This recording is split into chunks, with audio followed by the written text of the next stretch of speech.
Hi friends, welcome back to my channel. ఈరోజు మనము అప్పటికప్పుడు చేసుకునే హెల్తీ గోధుమ పిండి దోశ ఎలా తయారు చేయాలో చూడండి. ఒక కడాయి తీసుకుని అందులో 2 టేబుల్ స్పూన్ ఆయిల్, జీలకర్ర, ఆవాలు, పచ్చెనగలు, మినపగుళ్ళు వేసి చిటపటలాడిన తర్వాత సన్నగా తరిగిన ఆనియన్స్, పచ్చిమిర్చి, క్యారెట్, టమోటా ముక్కలు వేసి కొద్దిగా సాల్ట్, పసుపు అయితే యాడ్ చేసుకోవాలి.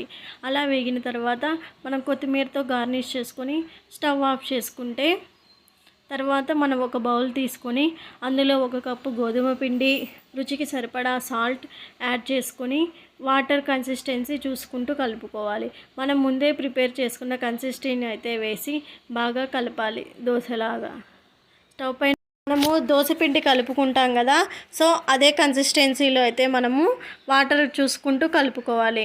స్టవ్ పైన ప్యాన్ పెట్టి హీట్ అయ్యాక మనము దోశలా వేసుకొని 2 పక్కల ఆయిల్ యాడ్ చేసుకోవాలి. అంతే ఫ్రెండ్స్, ఈజీ రెసిపీ. ఈ వీడియో కనుక మీకు నచ్చితే లైక్ చేయడం మాత్రం మర్చిపోకండి. మరికొన్ని వీడియోస్ కోసం మన ఛానల్ని సబ్స్క్రైబ్ చేసుకోండి. టేస్ట్ అయితే సూపర్ వచ్చింది ఫ్రెండ్స్. దీనికి కాంబినేషన్గా నేనైతే టమోటా పచ్చడి అయితే వేసుకున్నాను. టేస్ట్ అయితే చాలా యమ్మీగా ఉన్నింది ఫ్రెండ్స్. మీరు కూడా ట్రై చేయండి. ఈరోజు వీడియోలో నేను మిమ్మల్ని ఒక సామెత అయితే అడుగుతున్నాను.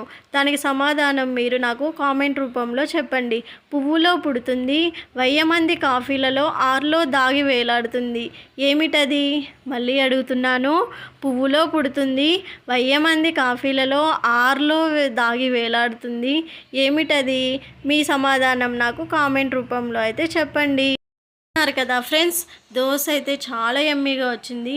పిల్లలు అయితే చాలా ఇష్టంగా తిన్నారు ఫ్రెండ్స్. మీరు కూడా అప్పుడప్పుడు ఇలా ట్రై చేసి వెరైటీస్గా పిల్లలకి పెట్టండి. ఈ వీడియో కనుక మీకు నచ్చితే షేర్ చేయండి.